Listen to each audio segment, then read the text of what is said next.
they can't celebrate life. And no matter what we've been through, we still celebrate life. Yes, sir. Man, I bless us for that. You got to be godlike to be able to do things like that. And that's what we're doing, brother. I love that. I love that. Own your greatness. Know your greatness. Know where you come from.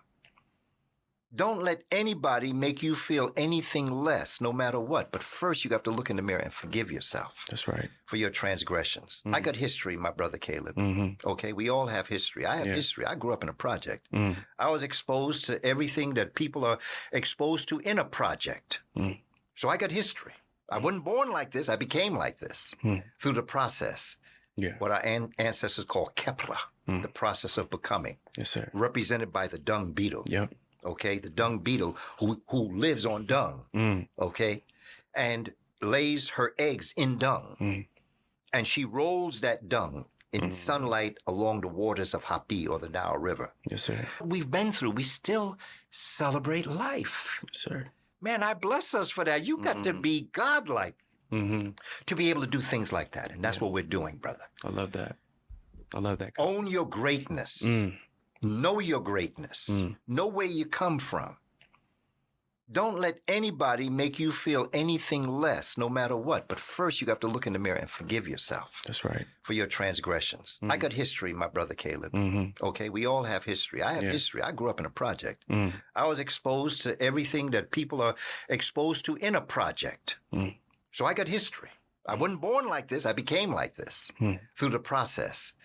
What our ancestors call kepra, the process of becoming. Yes, sir. Represented by the dung beetle. Yep. Okay, the dung beetle who lives on dung. Okay, and lays her eggs in dung. And she rolls that dung in sunlight along the waters of Hapi or the Nile River. Yes, sir. And as the eggs become mature, the baby dung beetles eat through the dung till the light of day. Wow. Okay, and that was a metaphor for us. Because how many times you hear us say, "Oh man, don't make me eat that shit." Wow. They're always making me eat shit. But that's the process of becoming. Because Dr. King said, we in Atlanta, praise to the elder Dr. Martin Luther King ancestor. Yes, sir.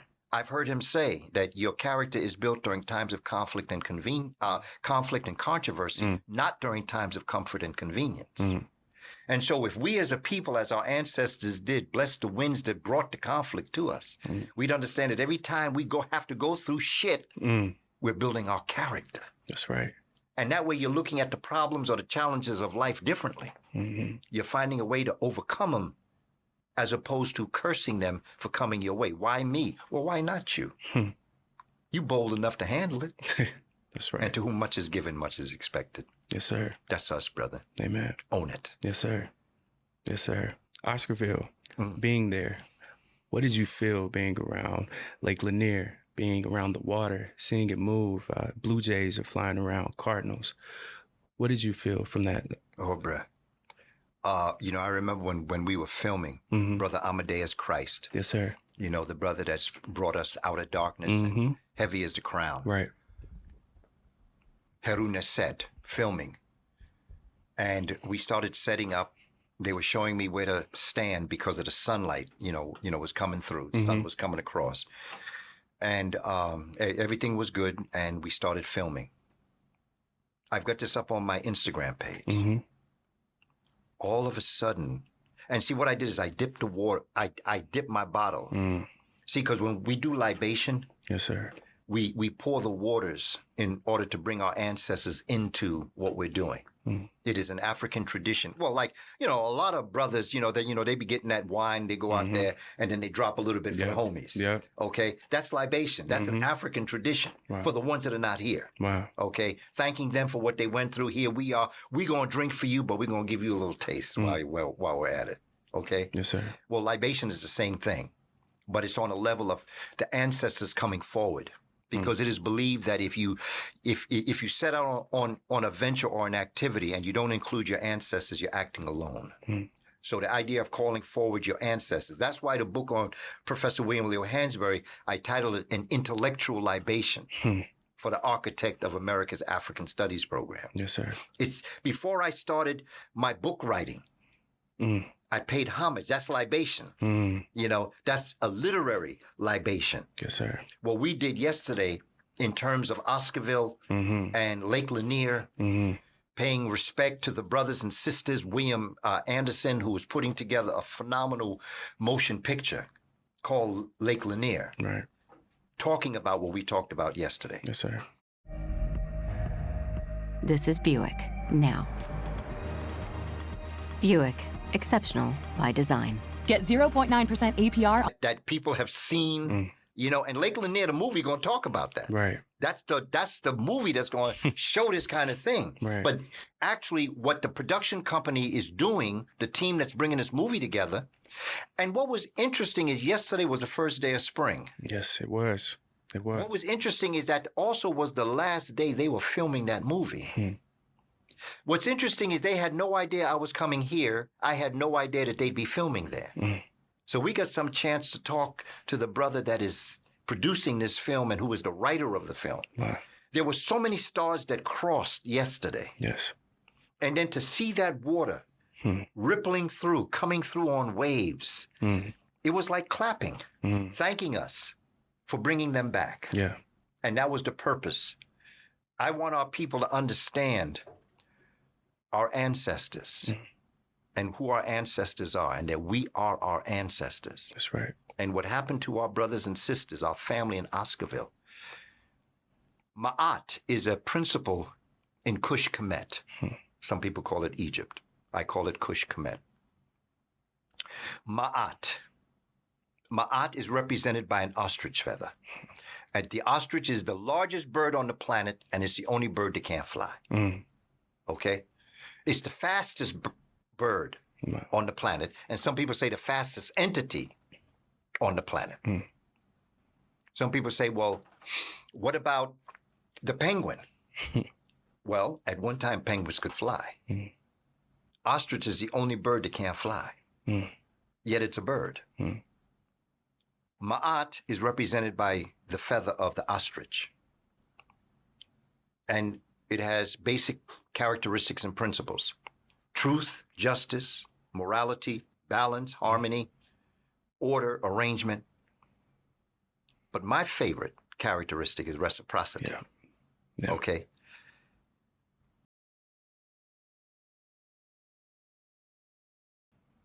And I often wonder, us as a human family, not just black folk, but as a human family, if we were to think about who we are as a people and what it is that we're doing, would we conduct ourselves the way we're conducting ourselves? And if you knew that your actions would bring forward sevenfold what you're doing, if you knew that if you mistreated somebody, they would come back on you sevenfold, the question is, would you be willing to do that to somebody? Just like if you knew that if you did something good for somebody, it would come back to you sevenfold. Would you do that? That's right. The Indo-European has conducted themselves in a very evil way on this planet. There's a lot of ways that we could say that. Right? Yeah. But let's keep it so that we can keep the emotion out and the analysis in. Because Dr. Leonard Jeffries, great scholar, always say, get the paralysis out the analysis. Okay? You shall reap what you sow. That's right.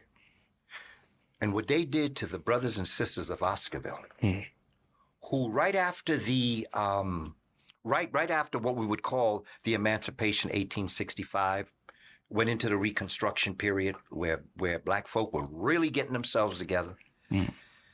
They built this thriving community. Before the beginning began, African folk in that area of what we call Georgia, they built banks and businesses. They built a civilization amongst themselves. And the Europeans were jealous. See, all this stuff about what they say about us, we have had so many great examples, from Black Wall Street to Oscarville, all around the country, Arkansas. Yeah. Black folk were getting themselves together. California, Okay, we're just coming from California doing a documentary there. Wow. Black folk were doing things. In fact, they founded, but they were from Mexico. Okay, Pio Pico. Okay, the last governor of California founded these concepts before the Europeans came in and took California from them. Yeah. Okay. All these great things we tried to do and build a city, and every time we tried, they would knock us down in whatever way they could. They took that dam and they flooded this city to hide the sins that they had done. And there are over 20 cemeteries under that water. There are banks, there are businesses, and there are people. And they stole that land from black folk.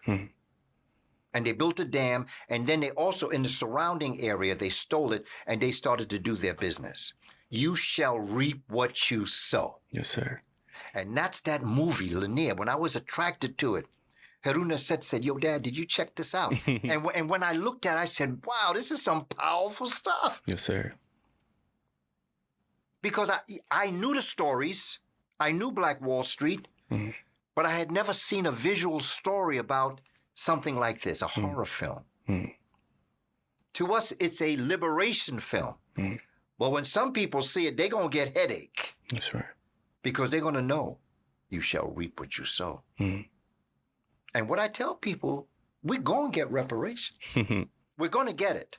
The question is not if, the question is when. And the longer you take to pay that reparations, the higher the price is going to be. It may not be you. It may not be your children or your grandchildren. It may be your great-great-grandchildren. And if you put off repairing what you've done, your great-great-grandchildren are going to curse your name for not solving the problem when you could. This problem should have, first of all, it shouldn't have even happened. And they shouldn't have stole African people, and they shouldn't have stole the land from the indigenous, if I may call them, African people. But they did. Okay, fine. You enslaved them. You stole the land. You put indigenous people on reservations or on their homelands, okay? The worst of the homelands, and you stole the best of the homeland. Okay, you did that. Horrible. But you had, I'm speaking to Indo-Europeans now, particularly Europeans, you had many times in history where you could have corrected your error. First of all, 1865. You could have given the brother 40 acres and a mule. That's right. But you didn't do it. Another mistake. Then you had the civil rights movement. You could have solved your problem then, but you didn't. And every time you didn't pay, the price got higher. And the price is going to continue to get higher. And if Europeans think that they're not going to pay reparations, they have another thing coming. You're going to pay reparations. One of your generations is going to pay reparations. I pray it's not off your hide. There's a price to be paid for the purposeful underdevelopment of a people. When I'm driving in New York, a lot of times I go hunt 25th Street, the mecca of the African-American experience in New York. I see brothers and sisters nodding out on the corner, okay? They wait for the light to turn red on the Bruckner Boulevard and come and ask, can you give me some money? There's no human being should ever have to do that. Right. When we were in Los Angeles, I was watching people living in tents on the street. Yeah. Skid Row, things like that. Yeah. Humans should not be that way. And I don't care, this goes back to priorities.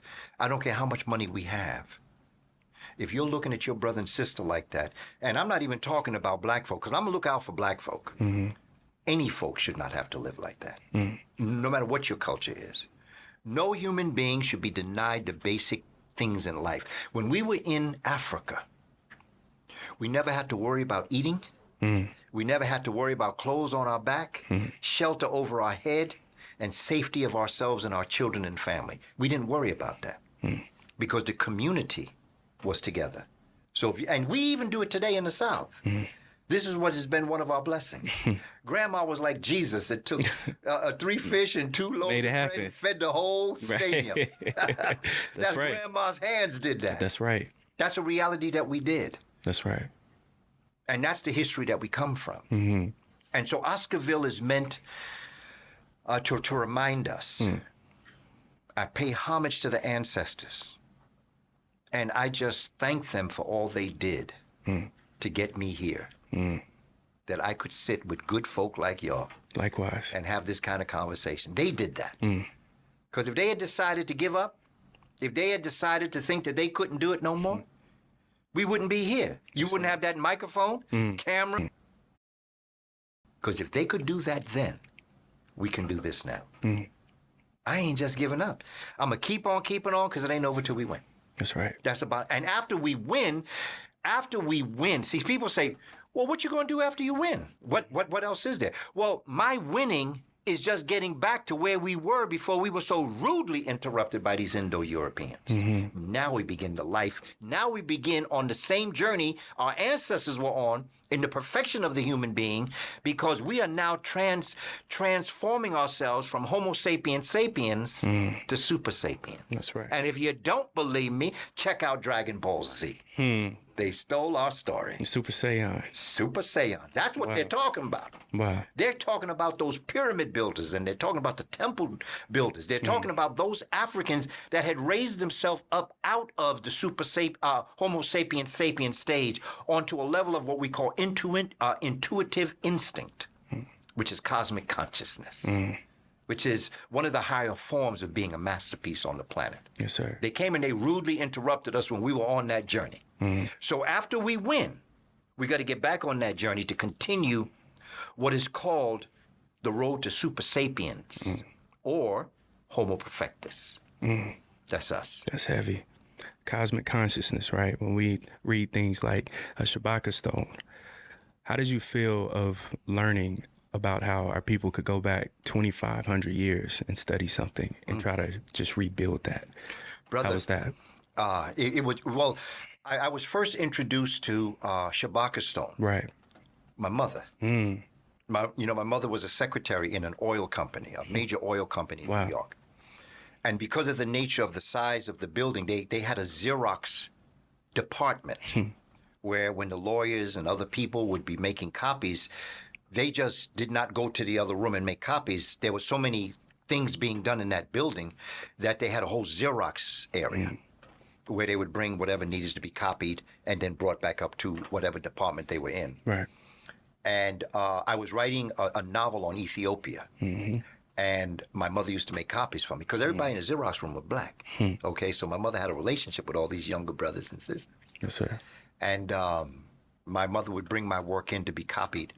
And one day, the brother said to my mother, Miss Coleman, you said this, your son wrote this? He said, yeah, my son wrote this. And he said, if your son wrote this, he definitely would be interested in this. Wow. And he gave her a copy of Stolen Legacy. This is back 1976, 1977. Wow.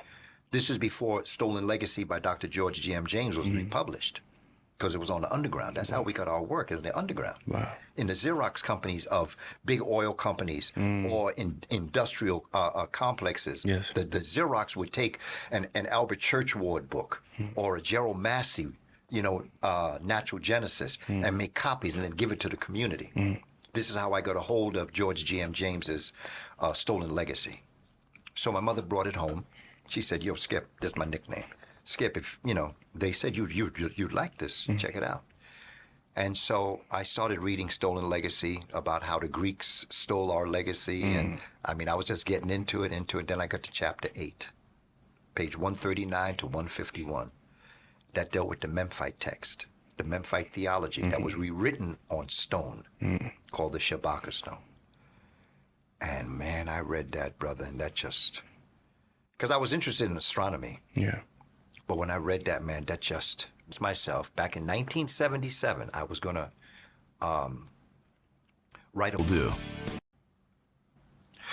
But there was a lot more I had to learn. And so as I began to understand this, I started reading great scientific scholars. I started to read a lot of the astrophysicists of today. Wow. Much respect to Dr. Neil deGrasse Tyson. Yeah. And to Carl Sagan, Stephen Hawkins. I can go through all of the peoples of European descent. Later on, I would read Stefan Alexander, who's a brother, read the work of other scholars, and I began to see that there was a comparative analysis between Shabaka Stone and today's astrophysics. Yeah. And I also began to realize that the Shabaka Stone could answer questions that today's astrophysicists could not. And so I said it was about time. But before I did that, I said I have to write another book to get them ready for this, because folk not going to be ready for Shabaka Stone. So then I wrote Spirituality Before Religion. Right. Because that's what lays the groundwork for a fundamental understanding of the greatness of our African ancestors who were so deep. And Shabaka Stone is a stone that was written somewhere around 710 years before the Common Era, before the Christian era, if you want to say it like that. But Shabaka says in the first two lines that's horizontal, that he came upon this worm-eaten document, but that it was so important to pay homage to his ancestors that he had his scientists rewrite it, but this time in stone, so that it would never be destroyed, like the original document. Many say that it was written on leather. Now, I'm going to stick a pin in this story and take you back, because as I was writing my books, particularly Shabaka Stone for Children, which is visual, you see, it's not like the script of Shabaka Stone that would be more for adults. It's the visual story of Shabaka Stone, because I want the children to understand what's going on. And I carved in leather. There was a Panamanian brother that I knew named Josh Perrier. He worked for Tandy Leather. He taught me how to carve on leather. So my artistic contribution is on leather. I carve on leather like our ancestors carved on stone. So I said, isn't it interesting if I should realize that if it was carved on leather and it was worm-eaten and Shabaka rewrote it on stone, I'm going to take Shabaka Stone and I'm going to carve it on leather. So it's full cycle. That's right. Okay, well, go around, come around. That's right. And so just as Shabaka honored his ancestors, I am honoring Shabaka, who is honoring the ancestors. That's right. Now check this out. If you looked at the date when the Memphite theology probably was written to when Shabaka rewrote it in 710, and if you should take when Shabaka rewrote it in 710 and come up to March 21st, 2023, okay? Shabaka is here, when it was written is here. Yeah. Shabaka is here, and March 21st, 2023 is here. More time elapsed Further back. Yeah. between when it was written and Shabaka rewrote it than when Shabaka rewrote it and today. That's how ancient the ancestors were. The ancestors were more ancient to Shabaka than Shabaka is to us. Wow. That's how deep this is. This genius of cosmic realities. And when you follow the story, in fact, there's a brilliant brother from the Ngala people, Nigeria. His name is Dr. Gabriel Oyibo, who was nominated for the Nobel Prize in Math. Wow. He and I are friends.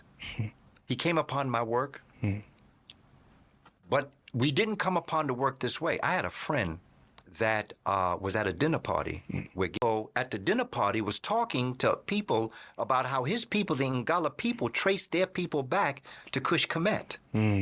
That Nigeria, Orishas, the concept of the very culture of his people, Ngala, are related to the Gala people of the Nile Valley, or the Happy Valley.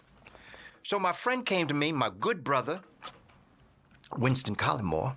He came to me and said, yo, you wouldn't believe who I met at this party.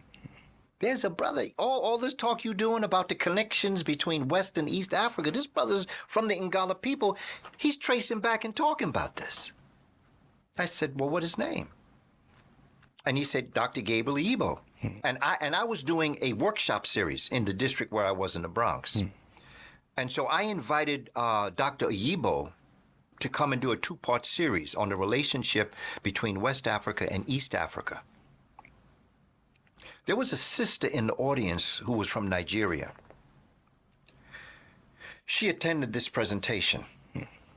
And as Dr. Iyibo was talking about this, she started singing a song in Yoruba that talked about coming from the great waters of the East. She started singing as he was talking. Wow. And he looked at her, and he started singing it. It was familiar. Yeah. So that they grew up with stories about where they came from.